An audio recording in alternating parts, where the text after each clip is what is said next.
Молодой человек, вы можете хотя бы рот прикрыть, а? Сама закрой рот, Джин. В смысле? С какой стати вы мне хамите? Хамит емес, менің атым Едіге болады.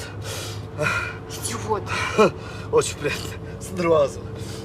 И вообще, что вы себе позволяете? Как вы со мной разговариваете?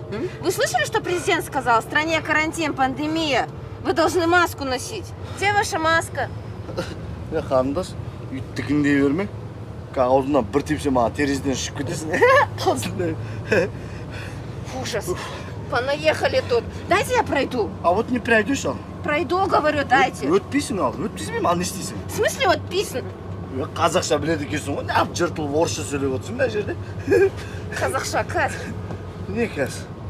Қазақша. Ойбай, не? Ойбай?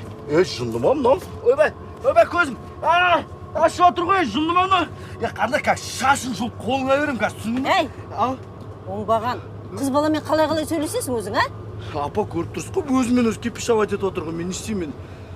Маска қайда?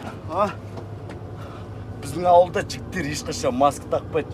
Он вообще какой-то неадекватный. Өзіңіз неадекватный. Чего прям как будто этот... Мен... Полиция шақырту керек. Жоқ, керек емес. Дорога вы, мама. Дорогая, я не охуевать. Давай, апа енді көріп отырсыз ғой, өзімен өзі сөйлеп жатыр ғой, мен ештеңке деп жатқан жоқпын оған деген. Қарадыңыз ғой, көрдіңіз бәрі. Бауырым, не айқай шығарып жатсың сен? Қоғамдық көлікке маскасыз мінуге болмайды ғой, білесің ғой. Тем более сен жол ақысын төлемегесің. Бауырым, менен ешкім сұраған жоқ қой енді. Бауырым, маскасыз жүрсің, жол ақысын төлемегесің. Шығып қалшы осы жерден. Сонда